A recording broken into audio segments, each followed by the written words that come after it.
여러분들은 눈앞에 있는 처참한 광경에 할 말을 잊어본 적 얼마나 있으신가요? 저는 살면서 저한테는 절대 그런 일들이 일어나지 않을 줄 알았습니다. 믿어 의심치 않았던 사람의 배신은 저한테 씻을 수 없는 상처와 분노를 안겨줬어요. 오늘 저는 지금까지 살면서 가장 심하게 배신당한 그 일을 여러분께 얘기해 보려고 합니다. 남편과 저는 대학교 CC였습니다. 대학교 1학년 때 만나서 누구보다 순수하고 열정적인 사랑을 했지요. 사실 저는 고집도 세고 자존심도 세고 누구한테도 지고 싶지 않은 말괄량이 같은 성격이었습니다. 지금도 아직 많이 바뀌지는 못한 것 같아요. 그에 비해 남편은 사교성도 좋고 서글서글한 성격에 엄청난 미남은 아니지만 누가 봐도 호감상인 얼굴이었습니다. 잘생겨서 더 좋아하기도 했었네요.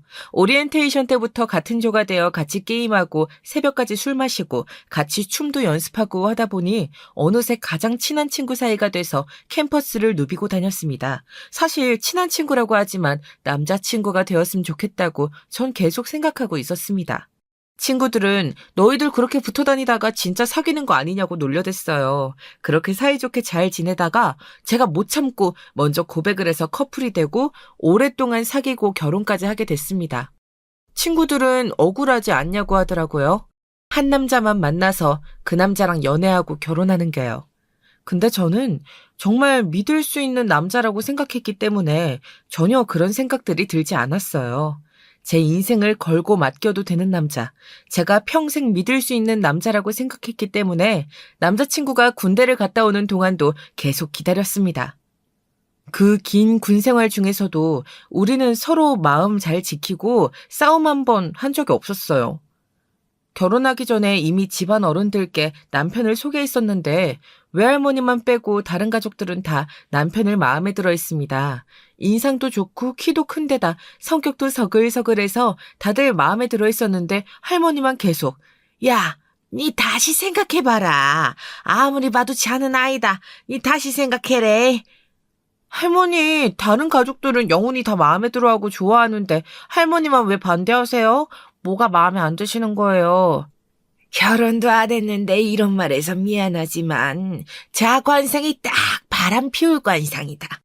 여자들이 줄줄 따라붙을 얼굴이란 말이다. 지가 가만히 있어도 붙을 상이라고. 아니 할머니, 나 쟤랑 대학교 1학년 때부터 지금까지 같이 만났는데 한 번도 딴 여자한테 눈길 주거나 바람 피운 적 한 번도 없었으니까 마음 놓으셔도 돼요. 친구들이 미팅해주겠다고 엄청 꼬시고 그랬을 때도 저만 만나고 저만 좋아했던 애라고요. 예쁘게 봐주세요. 지금이야 연애하니까 그렇지. 결혼하고 자식 새끼 놓고 좀 있어봐라. 나중에 왜 할매 그때 안 말렸냐고 울매 불매 후회하지 말고 지금 그냥 내 말 들어라. 아니야 할머니, 진짜 그럴 일 없어. 쟤 진짜 착하고 좋다니까. 착한 게 좋은 게 아니다 바보야. 착하고 정 많은 남자? 당장 만날 때 좋은 것 같지? 나중에 다 그놈의 정 때문에 사고치고 착해서 딴 여자한테도 잘해주고 그러는 기다. 이 바보 맹쥐야. 할머니는 정말 별로라고 계속 얘기하셨지만 제 마음을 돌리기에는 역부족이었어요. 제가 잘하면 그런 일 따위는 절대 일어나지 않을 거라고 생각했는데 지금 생각해도 제가 참 생각이 어렸던 것 같아요. 오랜 세월 살아오신 그 지혜로운 말들을 들었어야 했는데 이제야 이렇게 가슴 아파하면서 글을 적고 있습니다. 결혼해서 저는 남편과 딸 하나, 아들 하나를 얻었습니다. 정말 희한하게도 딸은 아빠를 쏙 빼다 닮았고 아들은 저를 빼다 박았습니다. 두 아이들 모두 성격은 제 쪽을 더 많이 닮은 것 같아요. 잘 욱하고 말 많고 솔직하고 고집센 성격이죠. 그래서 가족들만 모여 있어도 온 집안이 시끌시끌합니다. 남편은 첫째 딸만 보면 귀엽고 사랑스러워서 어쩔 줄을 몰랐습니다. 아이 키울 때 첫정이라고 하는 게 있다고 하더라고요. 게다가 자기 닮은 딸이니 진짜 오죽이나 예뻐했습니다. 사달라고 하는 거, 하고 싶은 거 모두 빚을 내서라도 해주고 싶어 했어요. 저도 그런 남편을 말렸지만 딸이 먹고 싶다고 하는 거, 갖고 싶다고 하는 게 있으면 저도 모르게 남편이랑 똑같이 행동하게 되더라고요. 남편은 은행에서 취직하게 됐는데 일 욕심도 많았어요. 꼭 지점장이 돼서 우리 딸 지점장 딸로 만들어주겠다고 하더군요. 딸이 좀 크니까 애한테 뭐든 해주고 싶어서 펀드랑 저축도 딸 이름으로 들어놓고 애 크면 주겠다고 엄청나게 설레했습니다. 우리는 엄청난 부자는 아니었지만 엄청난 일벌레들이었습니다. 남편은 은행에서 고군분투하고 저는 학습지 교사를 하면서 논술을 가르쳤어요. 둘 다 그 분야에서 정말 열정적으로 일하다 보니 자연스레 돈도 많이 벌게 되고 살림이 점점 윤택해지더군요. 남편과 저는 아이들에게 다양한 경험을 해주려고 자주 해외여행을 갔습니다. 못해도 10년 동안 10군데는 훨씬 넘게 여행을 다녔던 것 같아요. 그때 찍은 사진들만 하더라도 다 뽑지도 못할 정도로 엄청나게 많답니다. 한 번씩 사진 정리하고 구경을 다 하는데도 두세 시간은 걸리는 것 같아요. 참 추억이 많았는데 씁쓸하네요. 저는 평소에 음식 만드는 걸 참 좋아했어요. 이색적인 음식 만드는 걸 좋아했어요. 한국에서 잘 먹지 않는 외국 음식들이요. 외국 여행 나갔다가 맛집에 들러서 먹고 한국 들어오면 꼭 그 맛을 그대로 만들어 보고 싶은 거예요. 그래서 아이들 좋아하는 타코나 파스타, 스프 등 항상 새로운 거에 도전하고 즐겁게 음식을 만들어줬어요. 남편도 아이들도 잘 먹어서 늘 집에는 다양한 음식 재료들이 한가득이었습니다. 지인들도 와서 구경해보고 다 놀라더라고요. 집은 크지 않은데 어떻게 이렇게 많은 식재료들이 있냐면서요. 그리고 그 많은 게 안 상하고 잘 관리되고 있는지도 신기하다고 하더라고요. 다른 사람들이 그 당시에 잘 가지고 있지 않았던 트러플 오일과 소금 등 갖가지 향신료, 허브 등 다양하게 가지고 있어서 셰프 집에 온 것 같다고도 하고 재난 상황이 돼도 이 집에서 3개월은 먹고 살겠다고도 얘기할 만큼 손이 크기도 했습니다. 당시에는 음식해서 가족들 먹이는 게 너무 즐겁기도 했습니다. 그래서 매일 몇 끼 다양하게 참 많은 음식을 만들었던 것 같아요. 그리고 저는 남편을 아주 신뢰했습니다. 오랜 세월 봐왔기 때문이기도 했지만 남편은 항상 저를 실망시킨 적이 없었거든요. 사실 부끄럽지만 남편은 그냥 바라만 보고 있어도 좋은 사람이어서 집에 둘이 있으면 화장실 문을 열어놓고 볼일을 보기도 했어요. 남편은 문 좀 닫고 일 보라고 했지만 그 시간에도 남편을 관찰하는 게 좋더라고요. 그리고 이런 나조차도 좋아해줄 사람이란 건 믿었기 때문에 더 자주 그렇게 했던 것 같아요. 같이 자주 목욕도 하고 등도 밀어주고 그랬죠. 남편과 함께하는 그런 시간들이 정말 재미있고 늘 좋았습니다. 결혼 전 외할머니가 저를 걱정하셨다 보니까 자주 친정 식구들이랑 만나서 식사도 하고 친가 가족들이랑도 자주 만나서 밥도 먹고 개도 하고 그랬습니다. 항상 화목한 저희 집을 다들 부러워했어요. 할머니도 조금은 이제 안심하시지 않을까 싶을 정도로 화기애애했습니다. 남편은 은행에서 인정받기 위해서 정말 열심히 일했습니다. 야근도 자주 하고 손님 접대도 자주 하더라고요. 사람들은 은행 문이 4시 반에 닫으니까 일찍 마치는 줄 알지만 그때부터 더 처리해야 할 업무도 많고 교육받아야 하는 것도 엄청 많답니다. 맨날 인터넷 강의도 들어야 하고 그래야 진급을 잘할 수 있다고 하더라고요. 그리고 고객들한테 선전을 잘해서 금융상품들도 잘 판매해야 하고 단골들을 잘 만들어야 하기도 하고요. 티나게 선전하면 또 부담을 가질 수 있으니까 부담스럽지 않게 고객의 취향도 잘 알아야 하고 니즈도 분석해야 한다면서 남편은 점점 더 바빠지기 시작했습니다. 가장이라는 무게 때문에 그렇게 열심히 했는지는 잘 모르겠지만 특히 남편은 은행 실적 전국 1등이 되겠다는 엄청난 목표를 가지고 있었기에 정말 열정적으로 일했습니다. 꿈이 너무 큰 거 아니냐고 했지만 늘 자기는 할 수 있다고 얘기하더라고요. 그런 남편이 참 대견하고 멋졌습니다. 아이들도 좀 잘하고 남편도 열심히 일하니까 저도 욕심이 생기더라고요. 저는 늘 책 읽는 것도 좋아하고 독서를 많이 했기 때문에 논술 학습지 선생님을 시작했어요. 처음에는 학생이 많지 않았지만 점점 입소문도 나고 제가 열정적으로 아이를 가르치는 데 반한 여러 어머니들이 주변 어머니들도 소개해 주셔서 학생 수도 많이 늘어났습니다.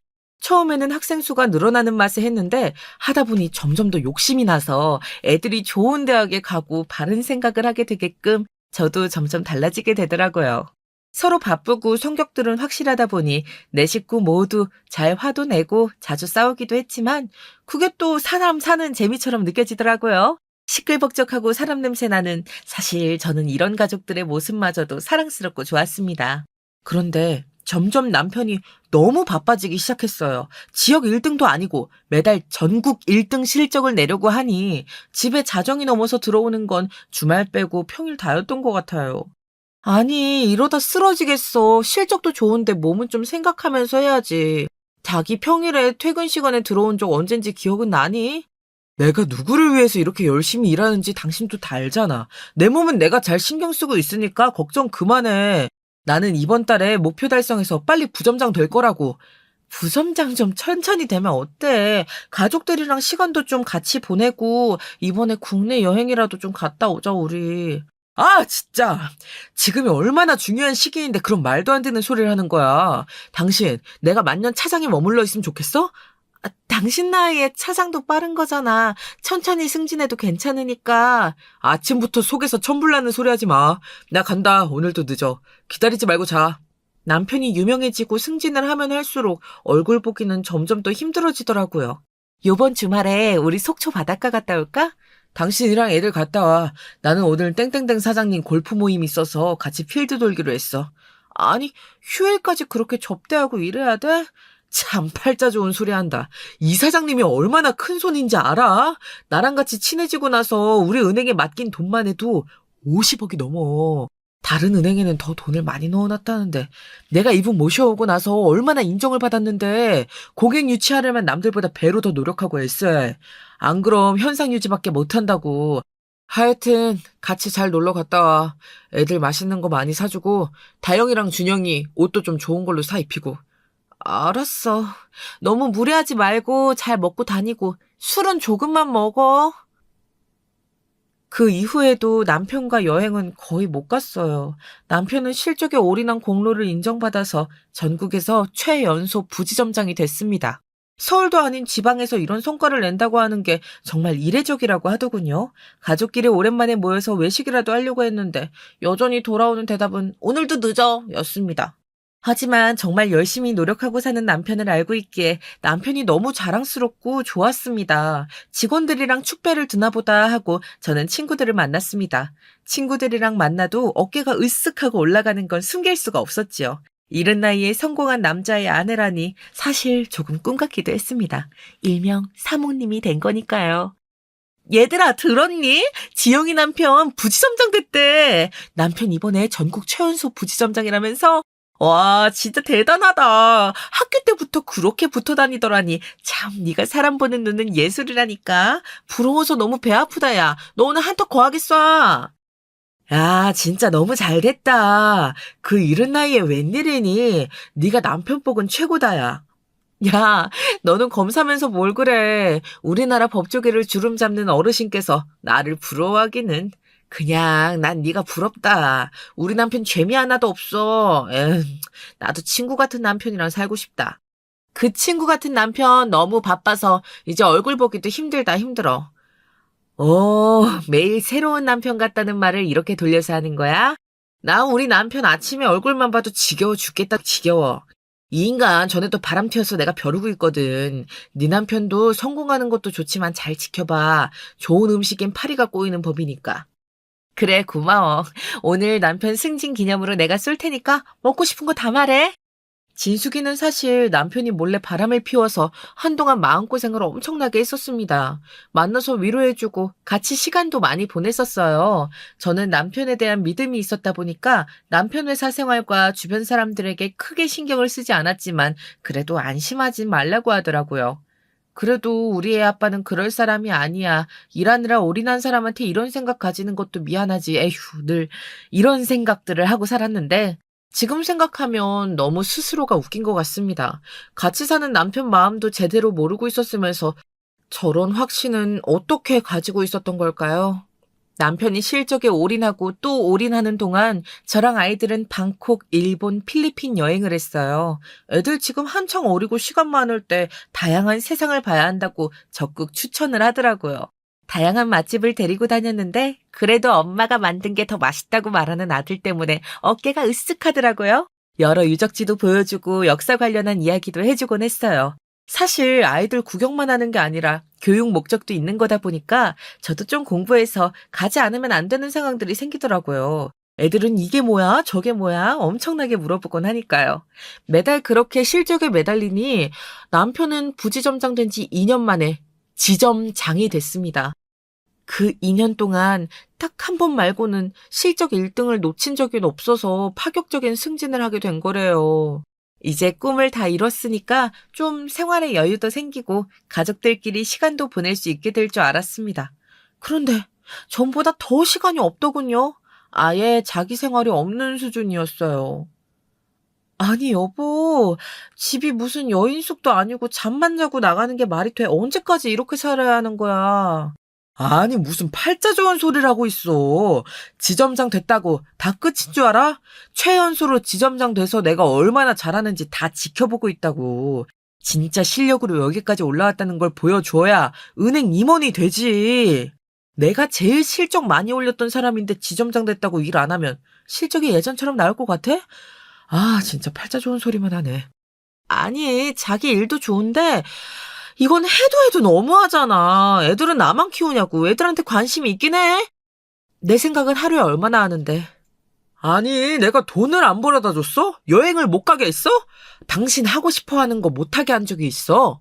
왜 갑자기 아침부터 바가지를 긁어, 사람 피곤하게. 사람이 돈으로만 사니? 왜 점점 예전 당신 같지가 않고. 내가 누구랑 사는지 모르겠다고 요즘.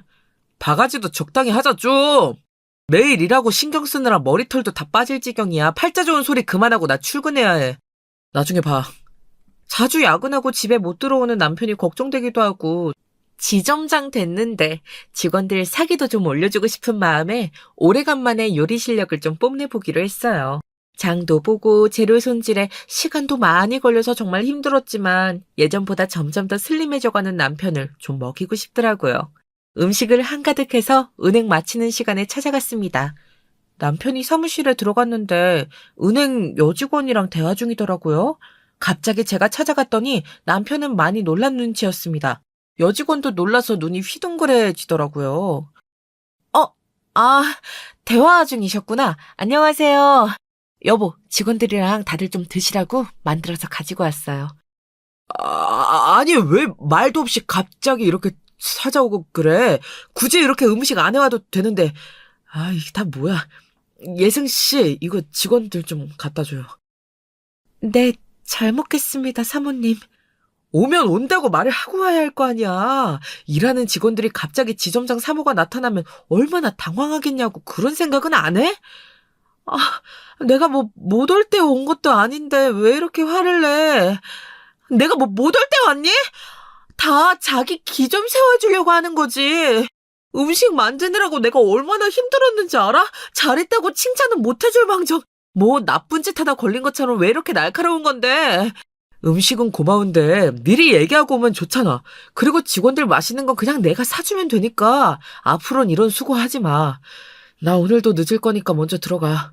너무 신경질적이어서 바로 돌아서 나오는데 아까 그 여직원에 맛있게 잘 먹겠다고 웃으며 인사를 하더라고요. 나이는 좀 있어 뵀는데 참 참하고 여리여리해 보이는 인상이었습니다. 남편에 대한 서운함이 그래도 좀 녹아내리더라고요. 네, 열심히 만들었으니까 맛있게 잘 드셔주세요. 네, 살짝 맛봤는데 고수향도 좋고 정말 맛있더라고요. 근데 지점장님 고수 싫어하신다고 했는데 어떡해요? 아니에요. 저희 남편 고수 잘 먹는데? 아, 전에 지점장님이 고수 싫어하신다고 하셨던 게 생각나서 그만. 아, 제가 착각했나 봐요. 정말 잘 먹겠습니다. 네, 나중에 봐요. 어색하게 인사하고 나오는데 이 찝찝함이 이로 말할 수 없었습니다. 대학 시절부터 만났기에 남편 식성은 제가 누구보다 잘한다고 확신하고 있었거든요. 저랑 있으면 늘 맛있다고 하고 같이 먹어주고 했는데 그새 10년 넘게 먹던 고수가 갑자기 싫어진 걸까요? 그리고 그 여직원은 왜 그렇게 남편 식성을 꿰고 있는지 더 신경이 쓰였습니다. 집에 늦게 돌아온 남편한테 고수 얘기를 물어보자니 자존심이 상하더라고요. 직원들 맛있게 잘 먹었냐면 물어보니 남편이 피곤하다고 잘 먹었겠지 하면서 다음부터 싸울 필요 없다고 말을 자르더군요. 제 눈도 쳐다보지 않고 얘기하는데 제가 다른 사람이랑 대화를 하는 건지 등짝이랑 대화를 하는 건지 모를 정도였어요. 남편이 점점 일에 지쳐가서 이런 건지 성격이 이상하게 바뀌어가는 것만 같았습니다. 서운하기도 하고 이제 점점 남편이랑 정상적인 대화가 잘 안 된다는 생각이 많이 들더라고요. 언젠가부터 승진, 실적 얘기 말고는 제대로 된 일상 대화도 해본 적 없는 느낌이었고, 대화가 조금만 기다려지라고 하면 남편은 표정부터 찡그려지기 시작했으니까요. 피곤하고 힘들어서 그런가 보다 하고 이해하고 넘어가려고 했지만 저도 참는 데 한계가 있었습니다. 두고 보자 하고 며칠 동안 벼르고 있는데 갑자기 건강하게 잘 지내시던 엄마가 병원에 입원하셨다는 연락을 받았어요. 정신없이 병원으로 달려갔는데 갑자기 뇌출혈이 일어나서 바닥에 쓰러져 있는 걸 새언니가 발견한 거였습니다. 조금만 늦었어도 바로 돌아가셨을 텐데 그래도 빨리 발견이 되어서 그나마 다행이라는 거였습니다. 하지만 오늘을 넘기기 힘들 수도 있을 것 같다는 말에 눈물이 앞을 가렸습니다. 생각나는 건 남편밖에 없더군요. 손을 떨면서 남편한테 전화를 걸었습니다. 여보, 어디야? 있잖아, 나 지금 집이야. 내 여권 어디 있어? 갑자기 여권은 왜? 업무차 중요한 출장 때문에 급하게 지금 출국해야 해서 갔다 와서 자세하게 설명해 줄게. 지금 정신이 하나도 없어. 여보, 엄마가 지금 많이 아프대. 오늘 내일 하실 것 같아. 빨리 좀 와줘. 장모님 건강하셨으니까 별일 없으실 거야. 나 지금 급하게 공항으로 가야 되니까 통화는 나중에 하자고 좀. 아니, 지금 와. 엄마가 위독하다고. 우리 엄마가 아프다잖아. 지금 일이 뭐가 중요해. 그 은행에 너 말고 다른 직원은 없어? 뇌출혈이야, 뇌출혈. 지금 수술 들어가시는데 못 깨어날 수도 있대. 엄마가 위독하다고 하는데 어떻게 너는 네 할 말만 하고 못 간다는 얘기만 하는 건데. 나이 들면 어른들 한 번씩 입원도 하시고 그럴 수도 있는 거지. 내가 지금 거기 갈 상황이 안 된다고 얘기하잖아. 내가 놀고 먹는다고 그러는 것도 아니고 이해 좀 해주면 안 되냐고. 매번 이렇게 설명해야 해? 너도 알잖아. 내가 얼마나 바쁘고 일하느라 쉬지도 못하는지. 다른 사람도 아니고 네가 계속 이러니까 정말 힘들다. 몇 번을 설명해야 하냐고. 아, 진짜 진절머리가 나네. 너 지금 뭐라 그랬어? 네가 그러고도 사람이야? 우리 엄마 오늘 내일 한다고 몇 번을 말해 알아듣냐고. 우리 가족이잖아. 돈 벌고 일하는 것도 우리 같이 잘 살고 행복하자고 하는 거 아니야? 근데 우리 엄마 네 장모가 쓰러졌다는데 왜 걱정도 안 하고 아예 올 생각도 마음도 없는 것처럼 얘기하냐고. 너 대체 왜 그러냐고 정말. 그만해. 듣기 싫어. 장모님한테 갔다 왔다가 나중에 서랍장에 넣어도 서류 확인 좀 해봐. 나도 오랫동안 생각했는데 이젠 아닌 것 같다. 나 갔다 와서 결판을 보자, 우리. 남편은 예전에 제가 사랑하던 그 사람이 아니었어요. 항상 다정하고 저와 가족이 최우선인 사람이었는데 대체 뭐가 그 사람을 그렇게 만든 걸까요? 수술실에 들어가기 전엔 그래도 따뜻했던 엄마 손이었는데 수술 들어간 지 얼마 되지 않아 더 큰 출혈이 발생하는 바람에 엄마는 결국 돌아가셨어요. 아무리 엄마 손을 붙잡고 어루만져도 싸늘해진 손이 다시 따뜻해지지는 않더라고요. 한참을 울었습니다. 집에 돌아와 보니 남편은 급하게 옷가지를 챙겨갔는지 이리저리 짐들을 뒤집어 놓고 난리가 났더라고요. 확인해보라고 했던 서류를 열어보니 세상에 그건 이혼 신청서였습니다. 내 평생 부모님 말고 가장 아끼고 믿었던 남편이 저에게 이런 배신을 할 줄은 꿈에도 몰랐습니다. 갑자기 이 남자가 왜 이러는지 도저히 이해가 가질 않았어요. 사람이 왜 이렇게 갑자기 변하는 걸까요? 그런데 뭔가 갑자기 생각이 번뜩 스치더라고요. 거실에 있던 노트북을 켜고 남편 아이디로 로그인되어 있는 초록창을 켜니 비행기 예매 내역이 뜨더라고요. 세상에, 어디로 출장 갔는지 아세요? 휴양지로 유명한 그 이름도 찬란한 괌이었어요. 괌으로 누가 출장을 갈까요? 그리고 같이 예매되어 있는 익숙한 이름이 눈에 보였습니다. 오예승. 특이한 이름이라 잊지 않고 있었는데 이 여자랑 괌으로 갔다고? 남편 은행에 찾아가 보니 직원들 눈이 휘둥그레지더라고요. 지점장님 가족여행 가신다고 하셨는데 사모님은 안 가셨나 봐요. 이번에 바다 보고 오신다고 엄청 자랑하셨었는데. 네, 그렇게 됐네요. 오예승 씨도 어디 갔나 봐요? 네, 갑자기 무슨 사정이 생겼다고 연차를 땡겼었는데, 무슨 사정인지는 잘 모르겠습니다. 지점장님이 비슷하게 돌아올 것 같다고 했었는데. 네, 알겠습니다. 돌아 나오는 제 눈에서 눈물이 후두둑 쏟아졌어요. 등 뒤에서 직원들끼리 술렁거리는 소리가 들렸습니다. 야, 이거 상황 이상하게 돌아가는 것 같은데? 지점장이랑 예승씨 같이 놀러 간 거야, 그럼? 지금 사모한테 들킨 거 아니야? 나 진짜 그 여리여리하게 여시같이 생겨가지고 사고 한 번 크게 칠 줄 알았다 정말. 어쩐지 예승 씨한테 VIP 계속 몰아주고 좋은 일거리 계속 주더라니. 야근 안 해도 되는데 야근 계속해서 나는 일에 미쳤구나 생각했는데 그게 아니라 유부남한테 미쳤던 거구나. 미쳤다. 저 사모님 큰일 나시는 거 아니야? 다 눈치채고 엄청 충격 먹고 가시는 것 같은데 어떡해. 다리에 힘이 풀려서 은행 앞 계단에서 한참을 앉아 있었습니다. 숨을 몰아쉬고 일어서서 아이들 데리고 엄마 장지로 갔어요. 무슨 정신으로 장례식장으로 갔는지 지금도 잘 기억이 나질 않아요. 그날이 제가 세상에 태어나서 가장 많이 울었던 3일이 아닐까 싶어요. 세상에서 제일 믿고 의지했던 두 사람이 사라져버린 날이어서 그랬던 것 같아요. 외할머니가 얘기했던 게 생각나더군요. 나중에 울고불고 해봤자 소용없대. 그래. 지금 내가 울고불고 해봤자 달라지는 건 없는 거야. 더 이상 저런 남자와 살 수도 없고. 근데 애들이 너무 불쌍해.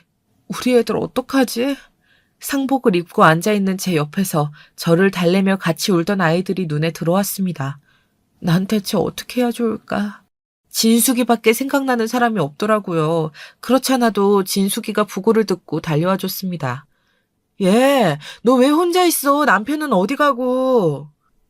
진수가, 나 어떡하면 좋을까? 나 어떻게 해야 해? 왜? 무슨 일이야? 엄마 때문에 너무 슬퍼서 그래? 아우, 힘내. 우리 살면서 언젠가 한 번은 겪어야 하는 일이잖아. 힘내라, 친구야, 어?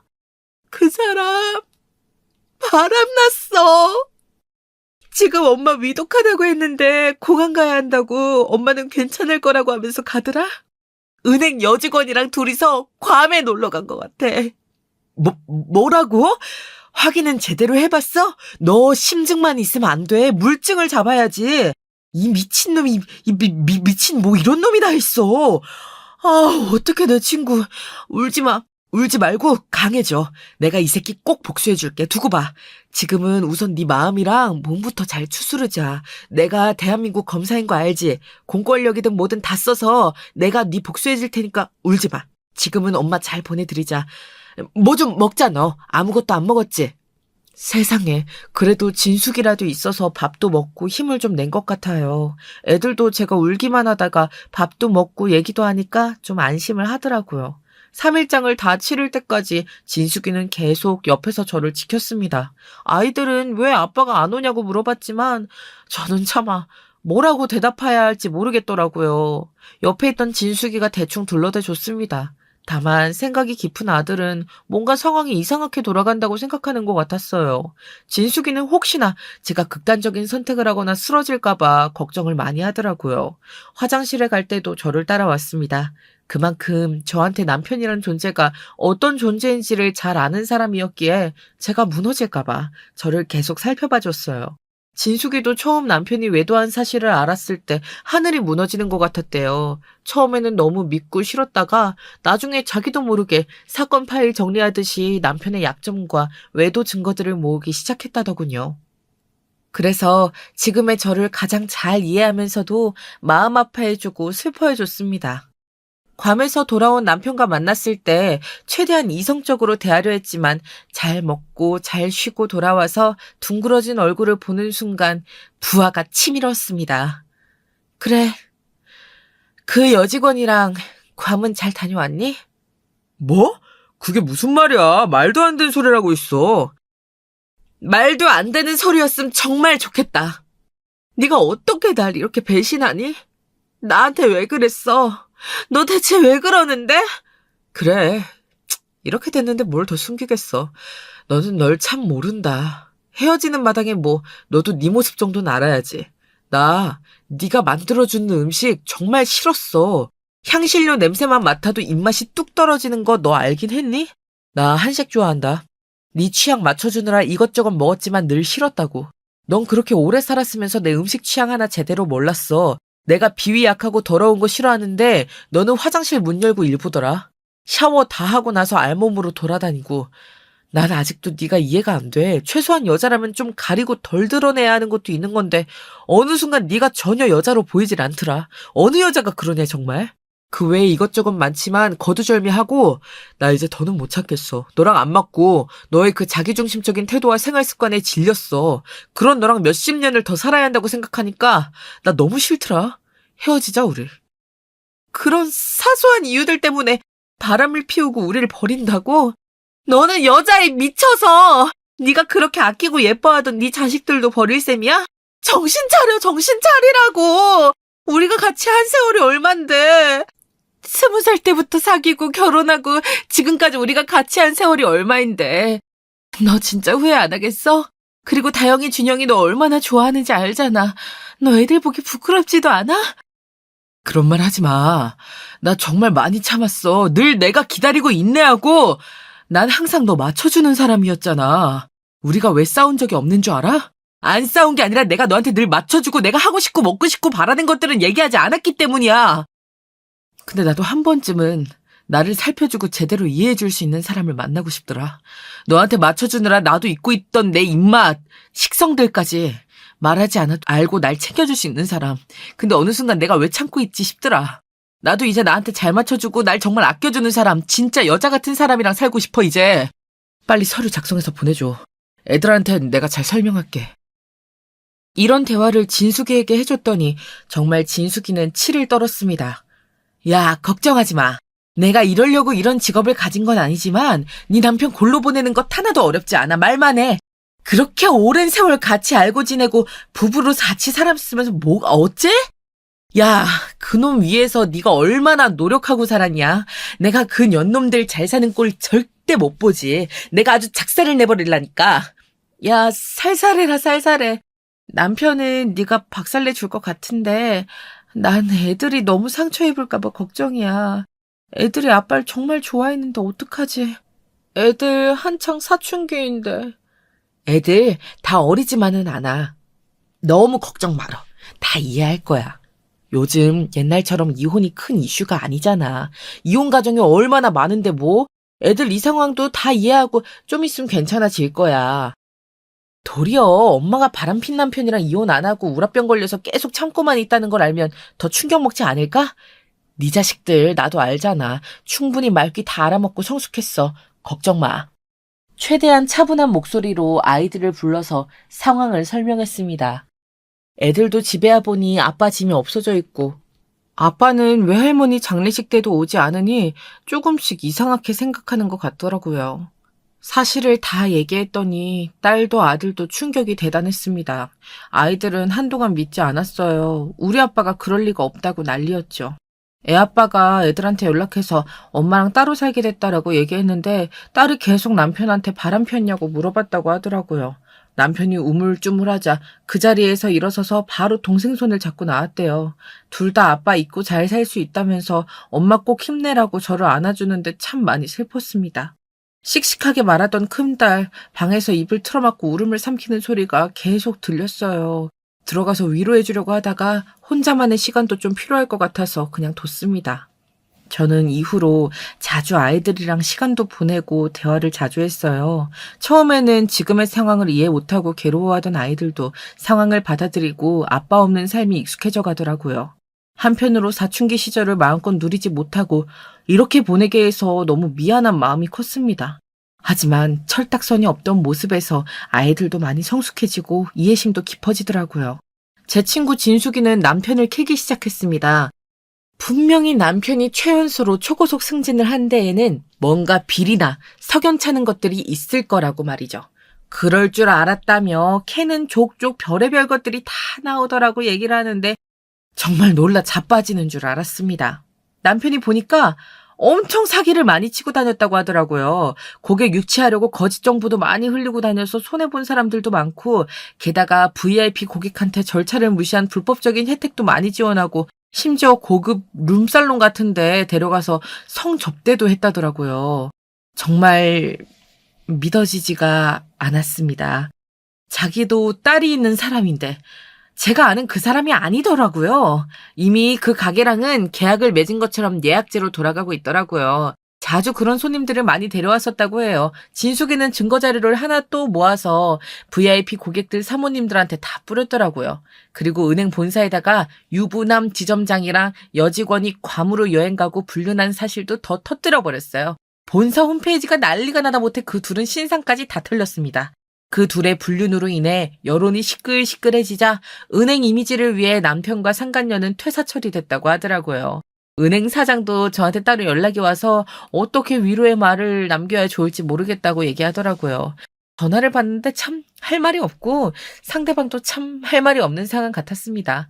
바람핀 남편이 속 시원하면서도 그렇게 고생해서 그 자리에 올라갔는데 참 만감이 교차하더라고요. 그 오랜 세월 노력해서 이뤄놓은 업적들은 다 불륜으로 일타니 아무리 생각해도 정말 바보 같다는 생각밖에 들지 않더군요.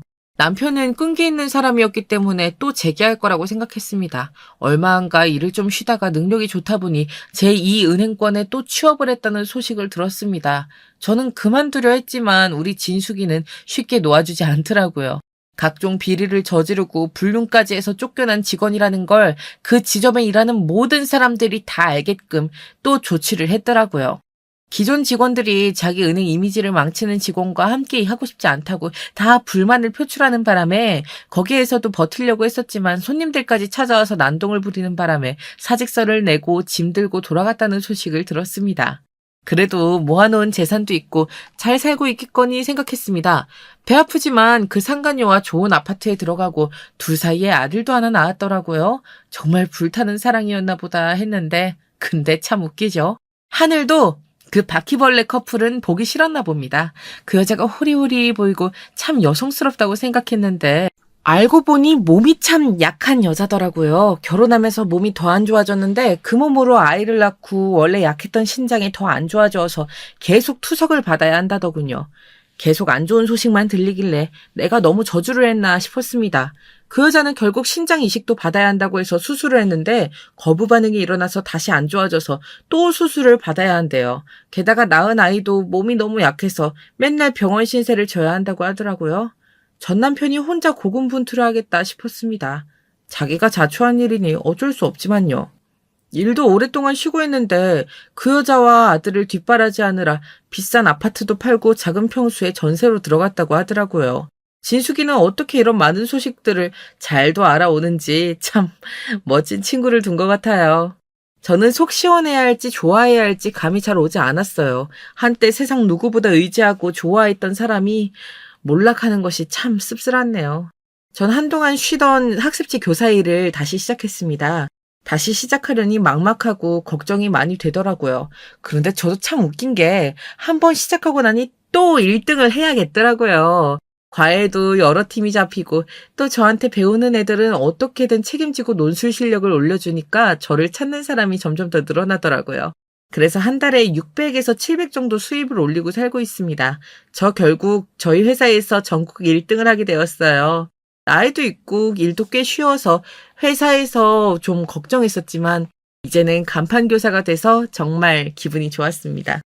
애들 대학교도 보내고 애들 아빠 있을 때보다 더 좋은 것, 가지고 싶어하는 것들을 더 많이 해주고 싶어서 시작한 일인데 제가 도리어 더 만족감과 성취감을 느끼게 된 것 같아요.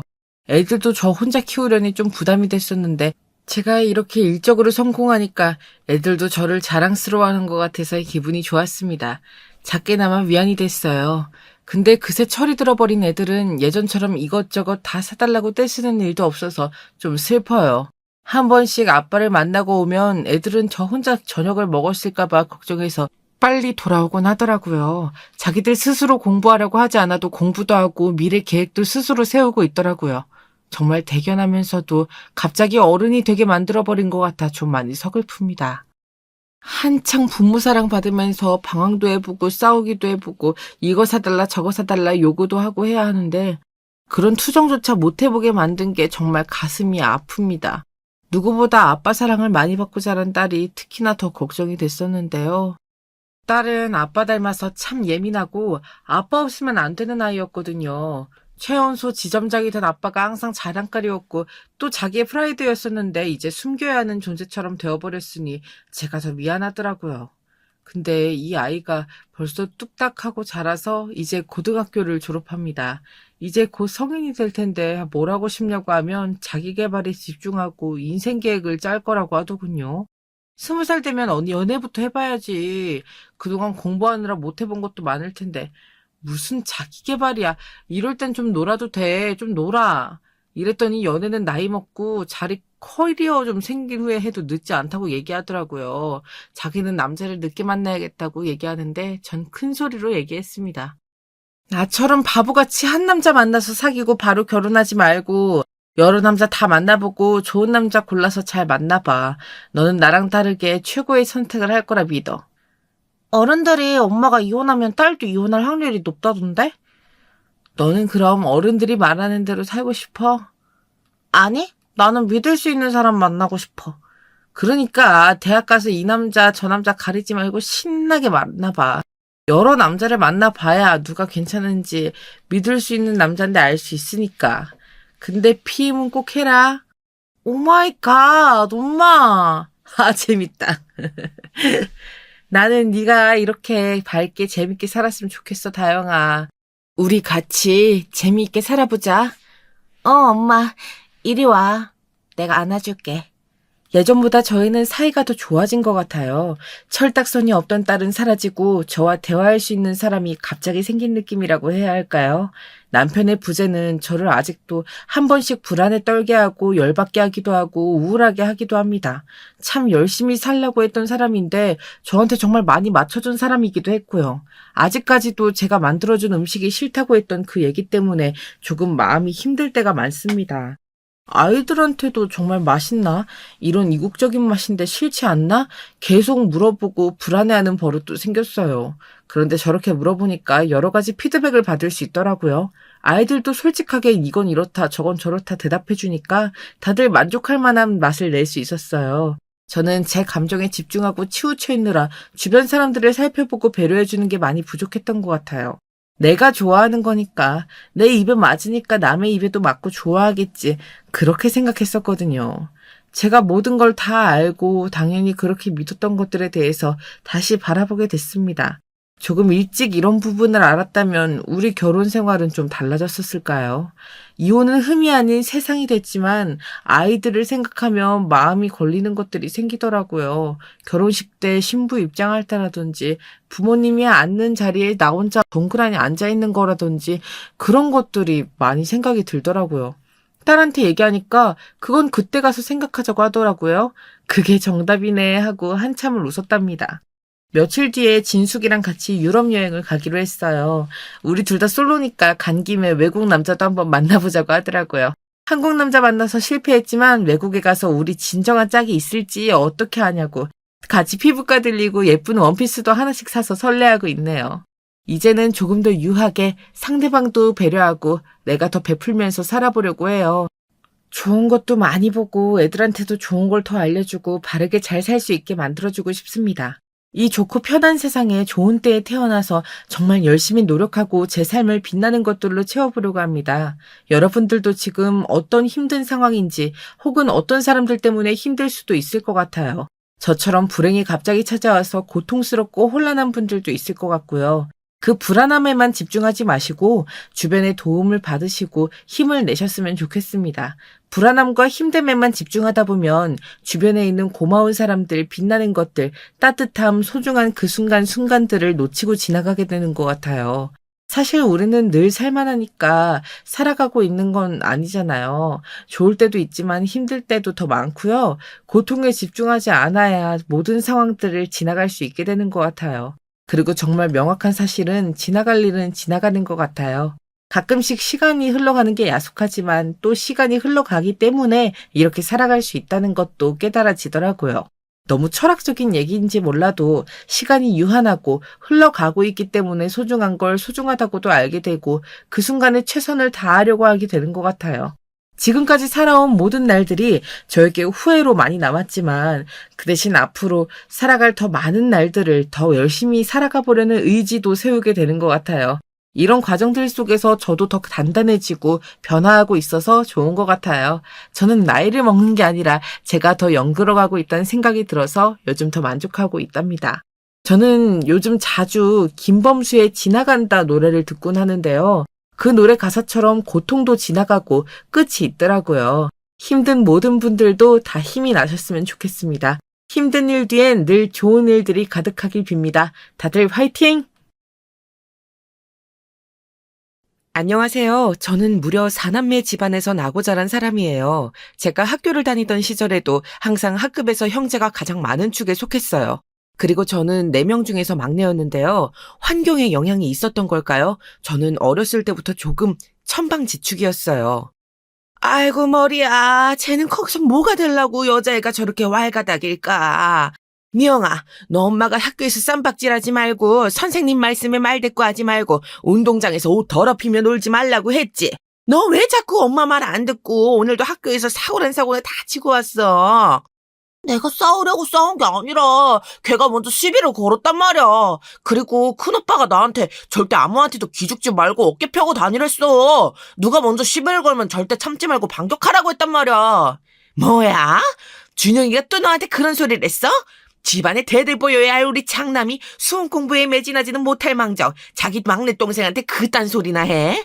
내가 이걸 그냥... 덕분에 친정엄마의 혈압을 제가 항상 높여드렸었죠. 어렸을 때는 미처 알지 못했었지만 그 오빠가 저한테 그런 조언을 해주었던 이유는 대리만족 때문이었어요.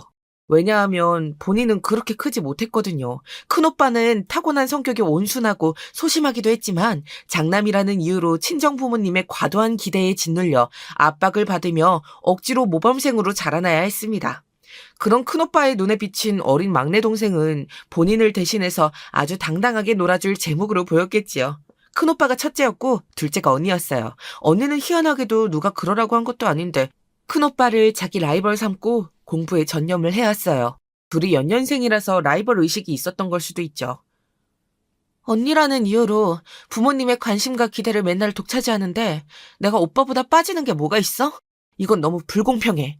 그딴 공부벌레 내가 이겨서 짓눌러 버릴 거야. 언니, 근데 오빠는 공부하는 거 싫어해서 저번에 보니까 막 울면서 문제집 풀던데? 혹시 언니만 혼자 착각하는 거 아니야? 야, 그거 다 연기야. 그렇게 해서 나를 방심시킨 후에 성적 잘 받아와서 부모님의 칭찬을 독차지하려는 계획이야. 그러면 나는 또 2번째로 밀려날걸? 두고 봐. 이번에야말로 그 공부벌레를 이겨보일 테니까. 근데 미영이 너는 꼬맹이 주제에 말을 왜 이렇게 잘해? 내가 네 나이 때는 그렇게까지 말을 못했던 것 같은데. 너는 애답지 않게 애가 하여간 신랄해. 그때 친정엄마가 다가와서 언니의 꿀밤을 때렸었죠. 어린 동생한테 그런 말 하는 거 아니라고 하시면서요. 언니는 굉장히 서러워했었는데 신랄하다는 소리를 해서 혼났다는 사실에 서러워한 게 아니라 엄마한테 미움받고 한 소리 들었다는 자체를 서러워했습니다. 네, 맞아요. 언니는 부모님의 애정을 유달리 갈구하는 자식이었던 거예요. 그러니 첫째인 큰오빠를 자꾸 질투하며 경쟁자 삼은 것이었죠. 언니는 대학교를 졸업한 후 미국으로 가서 짧게 경력을 쌓은 후에 한국에 돌아와서 우리나라 굴지의 대기업에 들어갔습니다. 큰오빠는 대기업은 아니고 탄탄한 중견기업에 들어갔는데요. 여기서 능력을 인정받아서 입사한 지 단 1년 만에 파격적인 고속 승진을 하였습니다. 제가 알기로는 그래서 그곳이 활발칵 뒤집혔다네요. 낙하산이라는 소문까지 돌았다고 하던데 큰오빠는 자기 능력으로 모든 걸 증명해 보였죠. 그러자 큰오빠에 대한 평가를 점점 더 높아졌다고 해요. 억울한 걸 호소하지도 않고 묵묵하게 자기 자리에서 일을 하며 결국 결과로 보여준 것이 멋있다는 것이었는데요. 큰오빠가 밝힌 진상은 이러했습니다. 낙하산 아니라고 동네 방네 확성기 들고 떠들고 싶었어. 나에 대한 헛소문 퍼뜨리는 것들 전부 가만 안 두겠다고 큰소리치고 싶었는데 그럴 용기가 없어서 늘 상상에서만 그쳤고 그랬을 뿐인데 나를 과묵하고 믿음직스러운 일꾼이라고 칭하더라. 환장하겠어. 나는 그냥 하고 싶은 말을 할 용기가 없었을 뿐이야.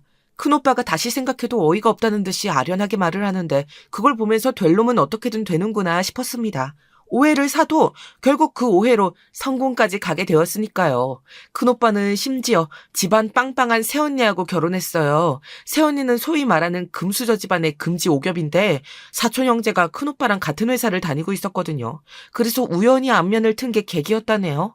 새언니는 큰오빠가 본인을 좋아하는 줄 알고 오랫동안 혼자 고민하다가 그 순정이 갸륵해 보여서 마음을 받아줬다고 합니다. 연애를 하다가 자연스레 결혼까지 했죠. 그런데 여기에는 또 비화가 있었어요. 큰오빠는 새언니를 원래 안 좋아했었다고 해요. 새언니를 두 번째 보게 되었을 때 여기 다니는 사람도 아니면서 왜 오지? 보통 자기 사촌이 다니는 회사 앞에 이렇게 놀러 오나? 이상한 사람이네. 이렇게 생각을 했었다고 합니다. 그러면서 빤히 쳐다봤었는데 그게 새언니가 하게 된 착각의 시작이었던 거죠. 그런데 새언니가 고백을 받아주겠다고 했었을 때 큰오빠는 그건 착각이라는 말을 차마 할 용기가 없어서 얼떨결에 알았다고 해버렸고, 그런데 세상에 결혼까지 갔던 거예요. 새언니는 나중에 이걸 알고 모멸감에 거품을 물었다고 합니다. 여지껏 잘 살고 있으니 어쨌든 천생연분이었었던 거겠죠. 큰 오빠의 결혼을 보고 나서 언니는 결혼 상대를 골랐어요. 큰 오빠가 돈은 많지만 개인 능력은 떨어지는 여자와 결혼을 했으니 언니는 자기가 반드시 엘리트와 결혼을 해야 한다고 여겼다고 합니다. 그래서 언니가 어떤 사람과 결혼했냐고요? 같이 대기업 다니는 직장 동료? 아니죠. 그런 정도에 지나치면 우리 언니가 아니에요. 바로 의사였습니다. 제 형부는 의사예요. 저희 집안 첫째와 둘째 재미있고도 엄청난 것 같지 않나요? 하지만 아직 소개가 안 된 셋째에 비하면 파격적이진 않아요. 친정 엄마께서는 탄식하시며 작은 오빠와 저를 향해 이런 말씀을 예전에 자주 하셨었죠. 안타깝게도 건영이 민영이 너네 둘은 나를 닮았어. 이 엄마를 닮았다고. 이 바보 같은 것들아. 너희는 왜 준영이하고 나영이처럼 너희 아빠를 닮지 않은 거야. 그랬다면 머리도 좋고 끈기도 좋았을 텐데 너희는 기본적으로 책상 앞에 오래 앉아있을 수가 없어. 그게 왜 그런 줄 아니? 바로 나를 닮아서야. 아유, 속상해라. 이러 어쩜 좋아.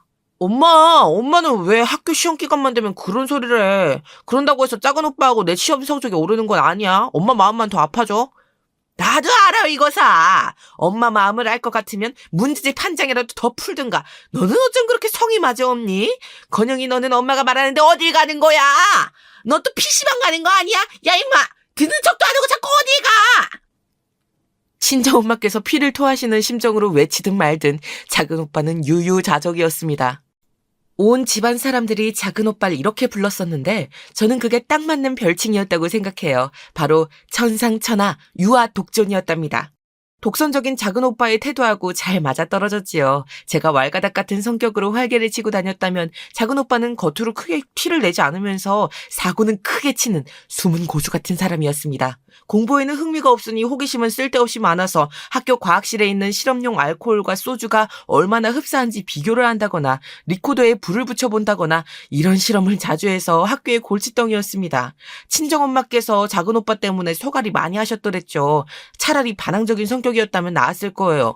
작은 오빠는 친정 부모님께 딱히 대든 적도 없었고요. 다만 자기 하고 싶은 대로 하면서 자꾸 사고를 치는 게 문제였을 겁니다. 친정 엄마께서는 정말 미칠 노릇이라고 하셨었는데 반면 친정 아빠께서는 그냥 두라고 그러셨어요. 우리 셋째가 그러는 게 난 대범하고도 비범하다고 생각해. 사람이 어떻게 천편일률적으로만 행동하고 살겠어. 지향하고 나아가는 목표들이 다양하고 다채로울수록 우리 사회의 인간 군상도 활기를 가지게 되는 거야. 우리 건영이 같은 아이들이 많아져야 돼. 당신은 일하느라 바빠서 학교에 안 가봤으니까 그런 소리를 하는 거예요. 나는 이제 눈 감고도 학교 교무실을 찾아갈 수 있을 지경이라니까요. 독특하고 개성 있는 거 그래요. 나도 알아요. 근데 적어도 사고는 치지 말아야죠. 우리 작은 아들이 대체 누굴 닮아서 이러는 걸까? 학교에서 사고를 치고 튀는 행보를 보이는 거 어디서 많이 본 레파토리인데 글쎄 내가 어디서 봤더라. 그런 건 애써 떠올려낼 필요가 없어요. 애 문제는 애한테서 찾아봐야죠. 아이고 내 정신 좀 봐. 부엌일 한다 해놓고 이러고 있었네. 아이고 얼른 가봐야지. 친정엄마께서 갑자기 횡설수설하시며 자리를 뜨셨을 때 옆에 앉아있던 저는 친정아빠와 눈이 마주쳤어요. 그러자 저를 향해 눈을 찡긋해 보이셨죠. 그런 위트, 센스가 넘치는 친정아빠가 저는 좋았습니다. 마주보면서 웃는 순간이 즐거웠네요. 사실 저는 작은 오빠와 함께 외탁을 한 자식으로 분류가 되어 있었지만 조금 달랐어요. 저는 작은 오빠를 남몰래 부러워하고 시기했었죠. 왜냐하면 친정아빠의 말씀을 따라서 작은 오빠는 대범하고도 비범했거든요. 범상치 않았던 작은 오빠는 예술고등학교에 진학을 했는데 대학은 미국으로 갔습니다. 아이비리그라든지 그런 명문대는 아니었는데요. 가서 웬 음악을 배워왔어요. 그런 다음 한국에 와서는 혼자 곡 작업도 하고 멋진 감각의 음악이 흐르는 옷가게도 운영했고 독특한 쇼품들이 모여있는 소품가게도 운영했습니다. 그걸로 돈벌이하면서 잘 살더니 그림을 그리면서 자기 전시회도 종종 여는 예술가 새언니를 만나서 결혼했어요. 작은 오빠는 왠지 자유로운 영혼이라서 결혼을 안 할 것만 같았는데 얼마나 놀랐는지 모릅니다. 작은 새언니는 큰 수익을 내는 건 아니었으나 집안이 워낙 받쳐줘서 걱정 없이 그림을 그리는 사람이었어요. 집안에 웬 정치인이 그렇게 있던지 처음에 알았을 때 작은 오빠의 처가라고 보기에는 뭔가 연결이 안 되는 것 같아서 웃음이 나왔었네요. 아무튼 제 윗형제들은 이렇게 살다가 결혼을 했어요. 각자 결혼한 뒤에는 독립적인 일상을 살아나갔고요. 이제 남은 건 집안의 막내인 저였습니다. 셋 다 왜 그렇게 잘난 거야? 그럼 나는 어떡하라고? 큰오빠나 언니처럼 공부를 잘하지도 못하고 작은 오빠처럼 예술성이 뛰어난 것도 아니고 나는 그냥 말 그대로 평범한 평범인이란 말이야. 우리 집에서 왜 나같이 능력이 뒤떨어지는 사람이 태어났을까? 어렸을 때는 천방지축으로 노느라 몰랐는데 크고 보니까 내 형제들이 너무 뛰어난 거였어. 나는 아무래도 아빠나 엄마 어느 한쪽도 닮지 않았나 봐. 혹시 나는 어디선가 주워온 자식이 아닐까? 늘 발랄하고 천방지축이었던 제가 중학교 사춘기를 겪으면서 성격이 조금 변하기 시작했었는데요. 심적으로도 많이 방황을 하기 시작했던 건 본격적으로 대입 입시를 준비하던 고등학교 시절이었습니다. 성적이 전국권에 드는 친구들도 학교에 몇 있었지만 저는 전교권에 들기도 벅찬 성적이었어요. 그 이전까지는 별로 실감이 안 되었었는데 제 성적으로 갈 수 있는 대학교 리스트를 교무실에서 받아본 순간 뒤통수가 얼얼해지더라고요. 아무래도 저는 집안의 돌연변이인 게 틀림없었습니다. 모두가 어쨌든 한 가닥씩은 하고 있었는데 저만 뒤처져 있으니까요. 슬프게도 별다른 반전 없이 저는 제 수준에 맞는 대학에 들어갔습니다. 제가 그때 친정 부모님께 죄송하다고 사과를 드렸었어요. 아빠, 엄마, 나도 이제 철이란 게 꽤 들었나 봐. 내가 이 정도 수준밖에 안 되어서 아빠하고 엄마의 기대에 부응하지 못하는 자식이라서 그게 너무 면목이 없어. 이럴 줄 알았으면 옛날에 그렇게 놀러만 다니지 않고 기초 지식 좀 쌓았을걸. 기본 개념들만 제때 익혀놨어도 내가 오빠하고 언니보다 많이 떨어지는 대학에 들어가진 않았을 텐데. 미영아, 너 무슨 소리를 하는 거야? 지금 네 엄마 너무 놀라서 말문 턱 막힌 얼굴 보이지? 왜 그런 소리로 우리를 놀래켜? 네가 우리한테 면목 없어야 할 이유는 없어. 네 인생이 바다라고 생각해. 때로는 거친 풍랑이 몰아칠 때도 꿈처럼 잠잠하고 평화로울 때도 있겠지. 중요한 것은 그 항해의 주인공은 온전히 너 자신이고 네가 아닌 그 누구도 파도를 대신 넘어줄 수 없다는 거야. 아빠하고 엄마는 우리 딸 미영이의 멋진 항해를 응원하는 조력자이지 네가 모는 배가 부서지면 그걸 수리해주는 멋진 수리공이기도 해. 어때? 아직도 우리한테 면목이 없어? 저는 사실 그때 친정아빠께서 하신 말씀을 전부 이해하진 못했었어요. 저는 갓 고등학교를 나온 풋내기 20살짜리였으니까요. 그러나 자존심인지 뭔지 있어 보이는 척을 하고 싶어서 다 이해했다는 듯 고개를 폼나게 끄덕였었네요. 어쨌든 아빠의 그 말씀이 무척 멋지게 들렸고 그 이후로는 왠지 모르게 자신감이 생겨서 대학 생활을 열심히 했던 기억이 나요. 제 안에서 제 형제들과 저를 비교하며 서글퍼하던 마음이 사라졌지요. 나이가 더 들고 나서야 취업을 앞두고 친정아빠께서 하신 그때의 그 말씀을 이해하게 되었어요. 왜냐하면 그때의 저는 남들이 높게 쳐줄 만한 직장과 제가 하고 싶은 일을 할 수 있는 직장 그 두 가지 갈림길에서 고민하고 있었거든요. 그때 아빠의 말씀이 떠올랐고 저는 고민을 떨쳐낸 채 환하게 웃으면서 제가 하고 싶은 일을 할 수 있는 직장에 입사를 하였습니다. 고액의 연봉을 주는 것도 아니었고 어디서 알아주는 것도 아니었어요. 그런데 제가 도전해보고 싶었던 분야의 업무를 할 수 있는 곳이었어요. 그래서 저는 만족했습니다. 남들이 뭐라고 하든 제 바다의 주인은 저였으니까요. 남들이 결코 제 눈앞에 놓인 풍랑을 대신 넘어줄 순 없는 거였어요. 그렇게 생각하니까 정말 마음이 시키는 대로 하고 싶은 일을 쫓아서 할 수 있는 용기가 생겼고 제가 오롯이 다 책임을 져야 한다는 그 신중한 자세 또한 동시에 가지게 되었어요. 열심히 일을 하는 사람은 그 일을 좋아하는 사람을 이길 수 없다고 하던가요? 시간이 좀 더 지나자 저는 어느새 그 분야에서 꽤 인정을 받는 위치에 올라 있었습니다. 보람되더라고요. 저는 그런 것에서 보람을 찾는 사람임을 스스로 깨우치는 과정이 너무 행복했어요. 그쯤 되니까 제 형제들이 저보고 너는 결혼 안 하냐고 물어오더군요. 저는 몇 번의 연애를 하긴 했으나 별로 깊은 감정을 느껴본 적이 없었답니다. 차라리 대학교 신입생 시절에 해봤던 풋풋한 연애가 가장 좋았을 만큼 그 이후로 만난 사람들은 전부 이것도 재고 저것도 재고 전부 조건들을 따지는 사람들 뿐이었어요. 그런데 그런 사람들하고 저는 진지하게 마음을 나누고 싶지가 않았어요. 큰오빠, 언니, 작은오빠 셋 다 모두 차례로 잘난 배우자들을 맞아들였지. 어쨌거나 엄청난 조건의 사람들하고만 결혼한 셈이야. 그런데 나는 왜 그러고 싶지가 않을까? 혹시 내가 청개구리 기질이 있어서 그런가? 아니야. 하지만 난 진심으로 그런 조건 따위 상관없는 사람하고 진지한 연애도 하고 결혼도 하고 싶은걸? 어디 그런 남자가 없을까? 지금 생각해보면 저는 이상한 오기가 발동했었던 것 같아요. 이를테면 반드시 조건 안 보는 남자를 만나겠다라는 것이었죠. 그런 남자가 아니라면 굳이 재미없는 관계를 이어나가고 싶지 않았어요. 그래서 저는 지인들을 통한 소개도 받지 않았습니다. 그렇게 되면 어떻게 해서든지 조건이 바탕이 될 테니까요. 제가 이런 시기를 지나고 있었을 무렵 친정 부모님께서는 인생의 뒷페이지를 열고 계셨어요.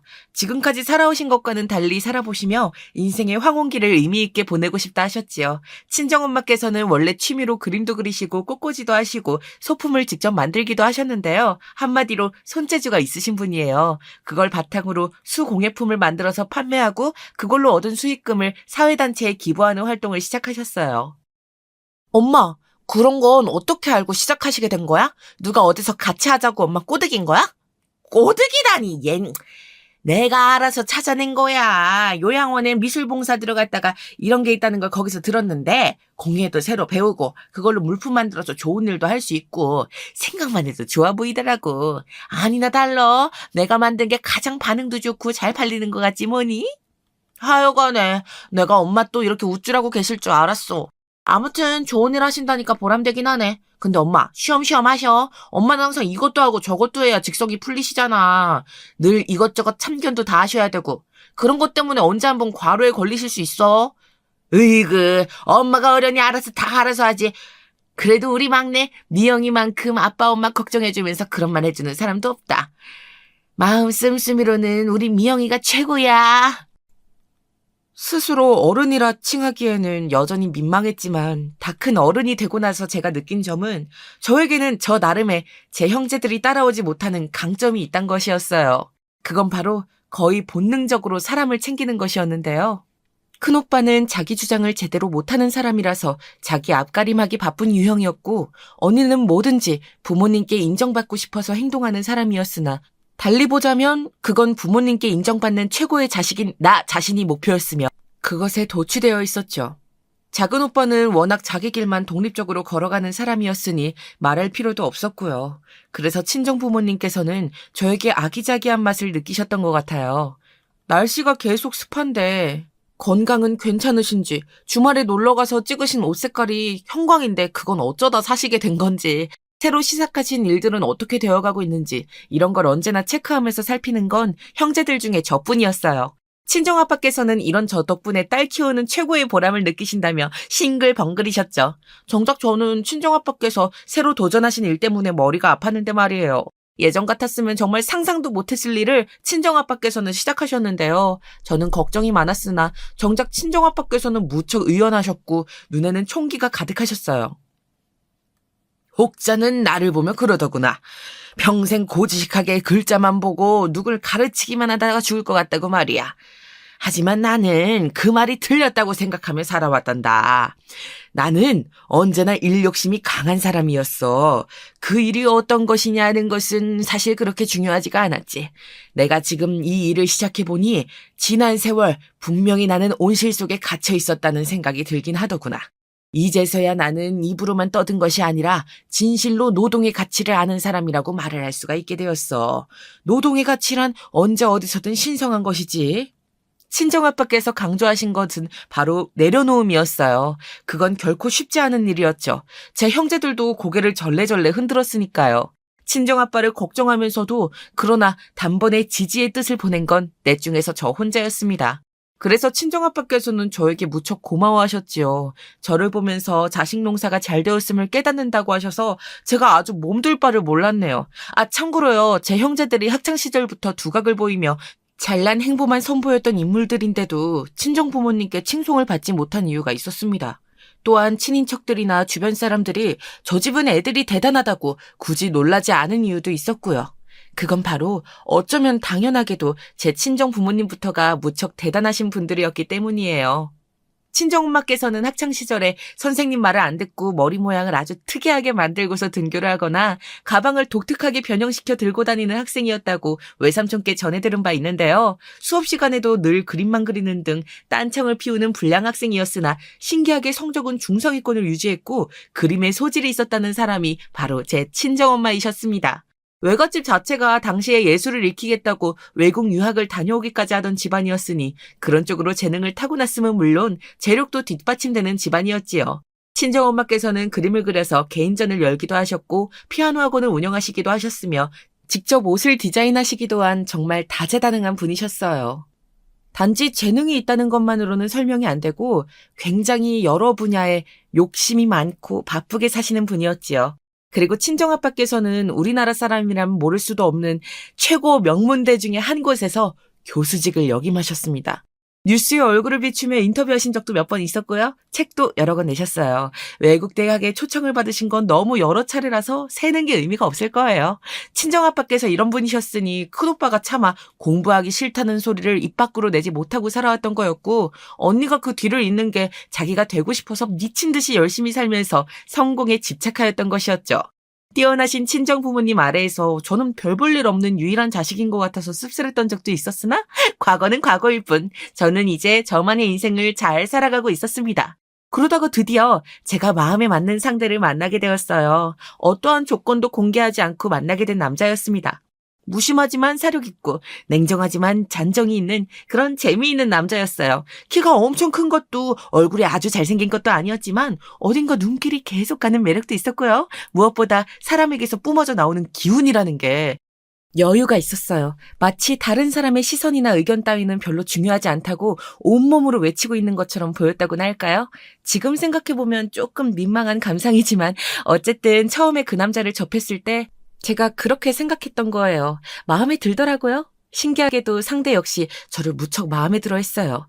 자기 일 열심히 하고 일 욕심 많고 타인에게 배려심 보일 줄 알고 이런 것들이 자기 마음을 사로잡았다고 그렇게 말을 해주더군요. 저희는 금세 사랑에 빠졌습니다. 저보다 딱 1살 많았던 그 남자를 만나는 동안 저는 금세 느낄 수 있었어요. 나 왠지 이 남자하고 결혼하고 싶어질 것만 같아. 지금까지 이것보다 더 불같은 사랑을 해본 적도 있는데 지금 이 남자보다 나한테 결혼에 대한 확신을 주는 존재는 없었어. 이것 좀 신기하네. 제 직장 동료가 저한테 그런 말을 한 적이 있었어요. 결혼할 인연은 따로 있는 거라고. 그래서 연애하는 상대 따로, 결혼하는 상대 따로 있는 법이라고요. 그 말을 점심 먹다가 들었을 때는 이게 웬 개소린가 싶어서 흘려들었었는데 그 남자를 만날수록 그 말이 떠오르더라고요. 이 남자가 제 인생 최고의 사랑은 아니었으나 어딘가 결혼 상대 같다는 느낌이 계속해서 들었어요. 제가 진지한 자세로 연애를 하고 있다는 소식에 제 형제들이 일제히 관심을 보여왔지요. 언니가 먼저 같은 여자끼리라서 그런지 대놓고 물어보더군요. 야, 미영아, 너 지금 만나고 있다는 그 남자친구 집이 어디야? 지금까지 돈은 얼마나 모았다고 해? 차는 뭐 끌고 다녀? 아, 맞다. 그 부모님은 뭐 하시는 분들이래? 집안에 유명인 혹시 있다고 하든? 아, 언니, 어쩜 그렇게 하나도 빼놓지 않고 전부 다 속물적인 질문일 수가 있어? 성격이 어떤지, 나랑 잘 맞는지 이런 거 하나쯤은 넣어줄 수 있는 거잖아. 나는 우리 집안 막내가 이상한 놈한테 잘못 코 깨워서 시집갈까봐 그러지. 야, 속물적인 것보다 정확한 것도 은근히 세상에 없다? 나랑 네 형부를 봐. 서로가 아주 정확하게 따지고 쟀더니 결혼 생활하면서 서로에게 실망하거나 놀란 적이 없어. 이미 파악이 다 완료되었거든. 결혼은 안정적인 게 최고야. 보통 그걸 안정적이라고 표현하나? 난 잘 모르겠네. 아무튼 내 눈에는 아주 괜찮은 사람으로 보이고 같이 있으면 재밌고 행복해. 누군가를 만나면서 결혼을 염두에 본 적은 이 사람이 처음이야. 그 사람이 재산이 얼마인지 집안이 어떤 수준인지 그런 건 속속들이 알지 못해. 그런 걸로 별로 대화를 나눠본 적도 없거든. 그런데 나는 그런 것과 전혀 상관없이 그냥 그 사람이 마음에 들어. 너무 낯간지러운 감상이었나 싶어서 살짝 후회했었는데요. 저와의 대화가 인상이 깊었던 것인지 언니는 그걸 또 친정 부모님께 고지고대로 일러바쳤습니다. 아니, 고지고대로가 아니라 부풀릴 대로 부풀려서였다고 보는 게 더 맞을 것 같아요. 제가 상대의 내면만 보고 완전히 빠져버린 사랑을 하고 있다면서 오만 호들갑을 언니는 친정 부모님께 떨어둔 뒤였어요. 어쩐지 제가 친정 부모님을 찾아뵈었을 때 두 분이 무척 심각한 낯으로 저보고 결혼 언제 할 거냐고 물어보시더라고요. 그때는 아직 그 남자와 결혼을 하지 말지 이런 얘기도 정확하게 안 나왔던 시점인지라 무척 당황스러웠습니다. 하지만 더욱 당황스러웠던 점은 저에게 적극적으로 해명하고 부정할 마음이 들지 않았다는 사실이었어요. 그때 깨달았죠. 그 남자와 정말로 결혼까지 제가 생각하고 있었다는 걸요. 데이트하면서 이런 마음을 몇 번 표현했고 저는 얼마 후 그 남자의 청혼을 받게 되었습니다. 저희들이 비슷한 점이 있었는데 가족을 세상 그 무엇보다 소중하고 중요하게 여기면서도 스스로 판단하고 결정하고 독립적인 행보를 보인다는 것이었어요. 그러니까 요약하자면 알아서 뜻대로 하는 스타일이었던 것 같아요. 그래서 저희는 당사자인 저희가 결혼을 하고 싶어졌으니 양가 어른들의 의사와는 별개로 어쨌든 결혼을 하게 될 거라고 은연중에 생각을 해버렸던 듯 싶어요. 지금 돌아보면 엄청 무대뽀 같은 성격들이었네요. 불도저 같아서 이미 결혼을 확정한 것처럼 저희는 행동한 사람들이었으니 여기서부터는 편의상 그 남자를 남편으로 칭하고 그 집안을 제 시댁으로 묘사해 볼게요. 예비 며느리인 저를 시어머니께서는 꽤 반겨주셨어요. 시아버지께서는 무척이나 무뚝뚝하셔서 말수가 엄청 적으신 분이셨고요. 남편의 남동생이자 3남매의 막내인 시동생은 또래보다 일찍 결혼한 통에 열심히 사회생활에 매진하느라 회사에 많은 시간과 에너지를 쏟고 있었어요. 얼른 회사에서 탄탄한 입지를 구축하고 싶었던 게 당시 시동생의 욕심이었다고 하더라고요. 자연스레 시어머니께서는 남편, 자식들 모두 거리감이 있으나 심심하셨던 거예요. 저의 등장에 반색을 하셨던 이유가 바로 그것이었죠. 일단 묻지도 따지지도 않고 저를 향해 잘 왔다고 해주셨어요. 새 며느리가 생긴다면 나야 좋지. 나 데리고 브런치 먹으러 가고 백화점 구경 가고 이런 거 해달라고는 어인간생심 바라지도 않으니까 그저 종종 대화나 나누고 밥 한 끼나 먹고 이랬으면 좋겠구나. 그런 며느리라면 나는 무조건 환영이야. 제가 말주변이 그렇게 좋은 편이 아니라서 걱정이 좀 되지만 저 나름 최선을 다해서 어머님과 재밌는 대화도 많이 나누고 즐거운 체험도 많이 해보도록 할게요. 앞으로 좋은 추억 많이 쌓아갔으면 좋겠어요. 어머나 어쩜 이렇게 말을 교양 넘치게 잘할까. 나는 우리 둘째 녀석이 하도 목석 같고 재미대가리가 워낙 없어서 언젠가 꼭 자기 같은 여자를 데려와서 결혼하겠다고 인사를 할 거라 예상했었고 정말 각오를 다 마친 뒤였는데 이런 행복한 반전이 다 있나? 이럴 줄 알았으면 내가 우리 둘째한테 왜 이렇게 정남이 뚝뚝 떨어지게 행동하냐면서 잔소리하는 걸 좀 줄이고 덜했을 텐데 말이야. 저는 며느리 될 입장이었으니 최고의 강권은 무조건 시어머니일 수밖에 없었는데요. 그러신 분이 저를 반겨주시니까 기분이 좋더라고요. 안심도 되었고요. 그런데 남편을 두고 목석이니 재미대가리가 없다느니 이렇게 표현을 하셔서 이게 뭐지? 싶었더랬죠. 제가 남편에게 직접 물어봤었어요. 저는 남편의 성격을 괜찮게 생각하는데 왜 시어머니께서는 그렇게 표현하시는 건지 아무래도 의문이었으니까요. 그랬더니 남편이 한숨을 좀 내쉬더니 이렇게 말을 해주더군요. 내가 친구들보다 변성기도 늦게 오고 사춘기도 늦게 온 편이었어. 그래서 중학교 때까지만 해도 집에서 마치 딸 같은 아들이었거든.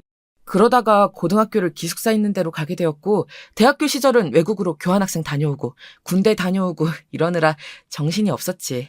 취업을 하고 나서야 일상이 안정적으로 돌아가기 시작했는데 그때 엄마가 충격을 받으시더라고.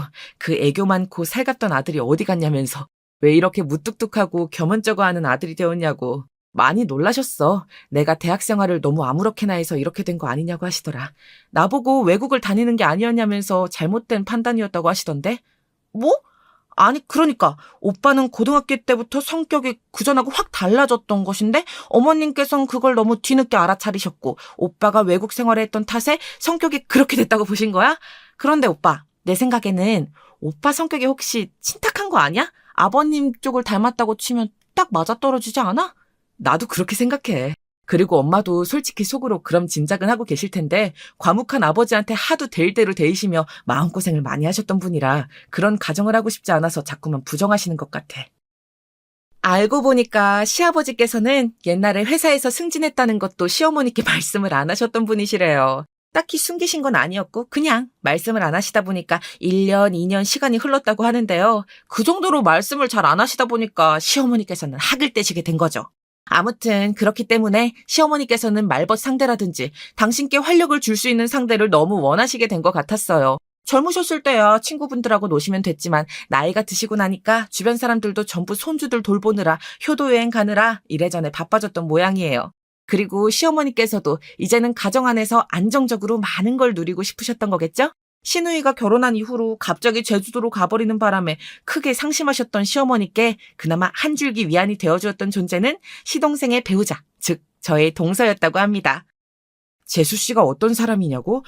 글쎄, 나도 안 친해서 잘 모르는데. 주변에 사람이 많고 발 넓은 사람이라는 정도로만 알고 있어. 아, 그리고 집이 좀 형편이 넉넉한 편이라서 재수 씨는 따로 일을 안 다니고 그냥 지내는 중이야. 친정집에서 받는 원조가 있으니 재수 씨는 별 걱정 없어 하거든. 아, 그분이 지인들이 많기 때문에 시간이 잘 없어서 어머님하고 매번 놀아드리지 못하는 거였구나. 이제 어떻게 돌아가는 건지 알겠네. 왜 어머님께서 브런치이니 백화점이니 이런 말씀을 하셨던 건지도 알겠어. 그 동서라는 분이 그런 걸 하시면서 평소에 다니시는 분이구나. 왠지 감이 잡혔습니다. 남편하고 결혼하면 멀리 사는 시누이를 제외했을 때 저와 시어머니와 동서가 여자 셋 조합이 되는 것이었으니 제가 어느 정도는 알아두는 게 낫겠다고 생각했어요. 동선의 친정이 정확히 뭐라는 집안인지는 알 수 없었으나 경제적인 어려움 없이 여유롭게 살아왔으며 시부모님께서 동서를 무척 마음에 들어 하셔서 단박에 시동생과의 결혼을 성사시켰다는 것은 확실하게 알아두었죠. 동서라는 든든한 선례가 있기 때문에 제가 딱히 제 소개를 그럴싸하게 하지 않아도 바로 결혼 이야기 진행 단계로 넘어갈 수 있었던 것 같아서 그 부분은 제가 고마운 마음이었습니다.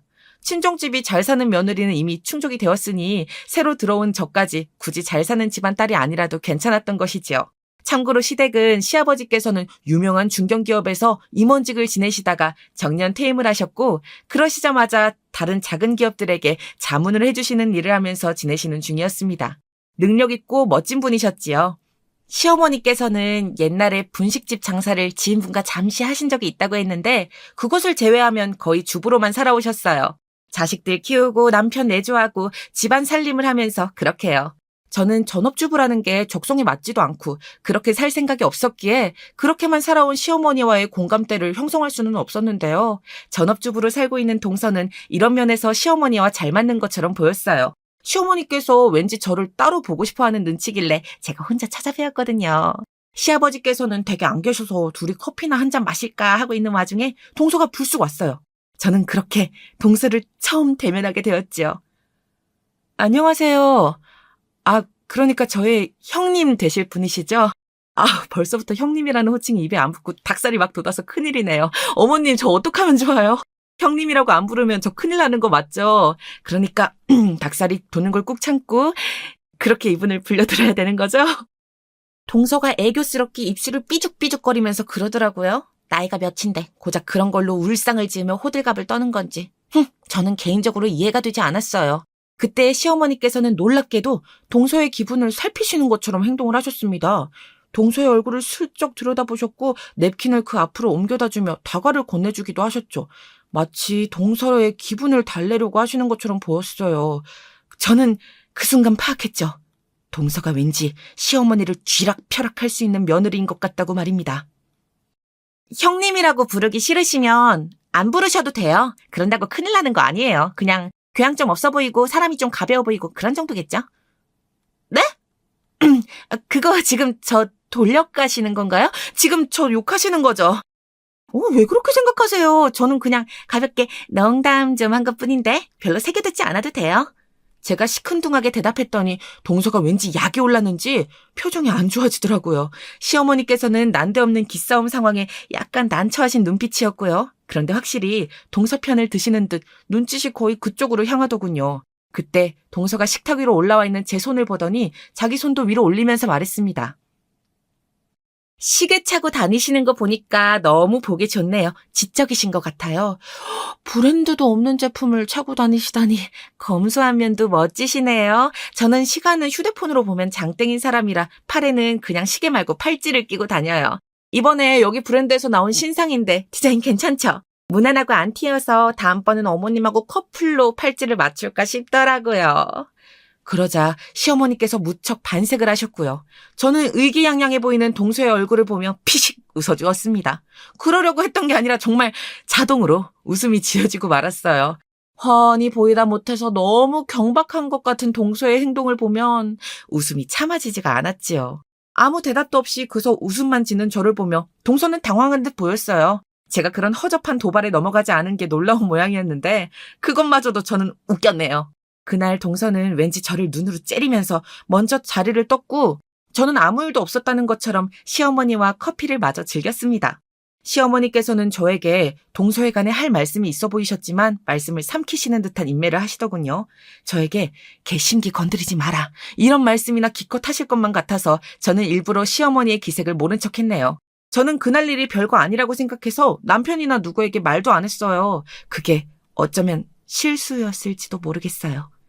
상견례가 잡혔는데 동서도 참석하기로 되었습니다. 인원을 맞추다 보니 그렇게 되었던 핑계였던 것 같아요. 시댁 측에서는 시부모님, 시누이, 시동생, 동서, 그리고 남편이었고요. 저희는 친정부모님, 큰오빠, 언니, 작은오빠, 그리고 저, 이렇게 각각 6명이었네요. 자리가 넉넉한 룸이 있는 한정식 집에서 진행이 되었고요. 분위기가 제법 괜찮았어요. 서로의 집안에 대해 별로 정보가 없었기 때문에 그런 질문이 서로 간에 오가기도 했습니다. 참고로 일전에 저는 제 친정 식구들을 아주 간단하게 이런 식으로 시댁에 소개해 놓은 바 있었어요. 제 형제들은 다 결혼해서 맞벌이 중이고 아빠는 소일거리를 하며 지내시고 엄마는 수공예품을 만들어 봉사활동을 하신다고 말이지요. 틀린 말은 없었으나 많은 추가 설명이 필요했기에 오늘 이 자리에서 할 예정이었어요. 그런데 제가 입을 때려던 찰나 동서의 놀란 음성이 더 먼저 공간에 조용히 울려 퍼졌습니다. 어라? 잠깐만. 암만 해도 우리 아파트에서 본 경비 아저씨 같으신데? 제가 그걸 듣고서 소스라치게 놀랐어요. 이럴 수가. 친정아빠의 일터가 시동생과 동서 부부가 사는 아파트였던 거예요. 세상 좁다더니 어떻게 이런 식으로 연결되나 싶었습니다. 네, 친정아빠께서 전에 새로 시작한다고 도전한다고 하셨던 일이 바로 아파트 경비원 일이었어요. 이 상황을 어쩌면 좋을까 싶어서 고민하던 짧은 찰나 동서가 시어머니를 향해 귓속말로 말을 하는 모습이 보였습니다. 시어머니께서는 즉시 표정이 굳어지셨고요. 동서가 이미 말을 해버린 것을 알 수 있었네요. 바깥 사돈께서 저희 아들 며느리 부부가 사는 아파트에 경비원으로 계신다고 하셨는데 이게 사실인가요? 아파트 경비셨어요? 참나, 이건 상상도 못 해본 건데요. 형님께서 태도가 너무 당당하시기에 뭐라도 있는 집안인 줄 알았건만 겨우 이 정도였다니 저 너무 당황스러우면서도 실망스럽고 마음이 복잡합니다. 화를 내시는 시어머니보다도 희한하게 동서가 더 얄밉더라고요. 기가 막혀서 제가 코웃음을 쳤는데 금세 시동생은 자기 아내에게 가세 있었어요. 경비원인 걸 숨기면 어떡하냐면서 작게 툴툴거리더군요. 시누이는 표정이 싹 굳어 있었어요. 당황한 표정이 된 건 시아버지 그리고 남편이었는데요. 두 사람의 반응은 소용조차 없으시다는 건지 시어머니께서는 이내 이렇게 외치셨어요. 뭘 믿고 뭘 보고 결혼을 진행하겠어요. 저는 이 결혼 아예 없던 일로 무효화하는 게 옳다고 봅니다. 설마 기본 이상은 사는 집인 줄 알았더니 그 나이에 아파트 경비원. 이건 아니지요. 저희 집안에 먹칠을 해도 너무하는 집안과는 연을 맺을 수가 없습니다. 시어머니의 외침에 시동생과 동서 부부가 엄청 빨리 고개를 끄덕였어요. 그때 친정 부모님께서 제 안색을 살피시는 게 느껴졌고 저는 두 분을 향해 괜찮다는 표시로 웃어 보였습니다. 친정 아빠의 반격이 시작된 건 바로 그 순간이었죠. 아파트 경비원이면 뭐 어떻습니까? 타인과 스스로를 비교하는 걸 내려놓고 돈 욕심을 내려놓고 그런 뒤에 주어진 현실에 최선을 다하면 얼마나 보람되게 살 수 있는데요. 저는 이걸 교수 생활을 마감한 뒤에야 깨달아서 얼마나 안타까웠는지 모릅니다. 교수? 갑자기 방금 교수라고 하신 거 맞아요? 시어머니께서 깜짝 놀라 반문을 하셨는데 저와 눈이 마주치셨고 그때 제가 입모양으로만 친정아빠께서 오래 재직하셨던 명문대 이름을 전해드렸죠. 그러자 시어머니의 표정이 순식간에 굳었습니다. 그때 친정엄마께서 피식 웃으셨어요. 내가 그 시절에 프랑스 유학을 생활을 하면서도 겪어보지 못한 당혹스러움을 나 지금 겪게 되네. 이게 웬일이람. 피아노 학원 운영했을 때 만난 진상 학부모도 나에게 이런 황당함을 선사해주지는 못했는데. 그 나지막한 목소리에 시어머니께서는 두 눈을 부릅뜨셨고 마치 짝이라도 하신 것처럼 동서와 어리둥절한 눈빛을 둘이 주고받으셨어요. 그리고 머쓱하게 헛기침을 한번 뱉으신 친정아빠께서 탄탄한 중견기업에서 잘나가는 부서에 소속된 큰오빠와 알아주는 부잣집의 큰 새언니와 대기업에 다니는 언니 그리고 의사인 형부와 자기 사업만 6개인 작은오빠와 정치인을 비롯한 유명 인사들이 몇 있는 명문가 작은 새언니까지 느릿하게 가족 소개를 해주시고 나자 룸에는 숨막히는 정적이 감돌았습니다. 그러다가 가장 먼저 남편의 분노의 눈빛을 시어머니와 동서를 향해 쏘았죠. 저희 친정 식구들은 그것이 신호라도 됐냐 거의 동시에 자리에서 일어났어요. 이제 파혼도 했겠다. 볼일 끝났다는 마음으로요. 그러자마자 시어머니께서 바닥에 엎어지시며 저희 친정 식구들을 향해 읍소하셨습니다. 아유, 제가 대단한 집안을 알아보지 못하고 제가 너무 우매하고 섣불러서 하여간 전부 제 잘못이에요. 제가 잠깐 미쳐서 헛소리를 한 것뿐이니 괴념치 마시고 저희 애들 결혼시키는 걸로 했으면 합니다. 예? 대체 왜 그런 분이 저희 아파트 경비원일을 하셔서 아니 이게 아니고 무조건 저희가 죄송합니다. 제 와이프가 너무 건방졌죠. 제가 사과드립니다. 죄송합니다. 형수님 저희 앞으로 사이좋게 지내요. 갑자기 저보고 형수님이라고 하는 시동생의 태도에 어이가 없었네요. 이렇게 손바닥 뒤집듯 태도가 돌변해도 되는 건가 싶었습니다. 그리고 동서는 눈물이 그렁그렁해진 채로 고개를 푹 숙였어요. 제가 자리를 완전히 망쳐놨네요. 죄송해요. 저는 사실 형님이 처음 봤을 때부터 마음에 들었고 친해지고 싶었어요. 제발 한 가족이 되어주세요. 제가 동서를 잘 아는 건 아니었으나 눈물이 그렁그렁한 동서를 보자 너무 낯설더라고요. 근데 저희 식구들은 콧대 높게실이 읍소하는 시댁 식구들을 무시한 채 그곳을 그냥 나왔어요. 저는 이미 남편을 향해서만 몰래 윙크를 한 뒤였고요. 자기 가족들이 어떻게 나오든 동조하지 않는 남편의 태도를 보면서 저는 이 남자와 결혼하겠다는 결심을 철회하지 않았답니다. 그 이후로요? 제발 용서해달라고 정신나간 실수였다고 시어머니와 동서를 필두로 한 시댁 식구들의 사과가 이어졌죠. 저희 친정 식구들은 결국 그 사과를 받아주었는데요. 다 생각이 있었답니다. 이후의 이야기는요. 저는 남편과 결혼을 했고요. 남편은 한마디로 대릴 사위가 되었어요. 거의 저희 집안 식구처럼 돼버렸죠. 그리고 시부모님께서는 끝내 이혼을 하셨어요. 극심한 성격 차이가 이유였는데 시아버지께서 먼저 이혼 요구를 하셨다고 하네요. 시누이는 제주도로 다시 가서 거의 자기 친정과 손절을 하였고 시어머니와 동서는 대판 싸웠다고 합니다. 그러면서 시동생과 동서도 싸웠고요. 찬바람이 부는 관계들이 됐는데 어느 정도는 자업자득이겠죠? 부디 당사자들이 그렇게 생각하기를 바라네요.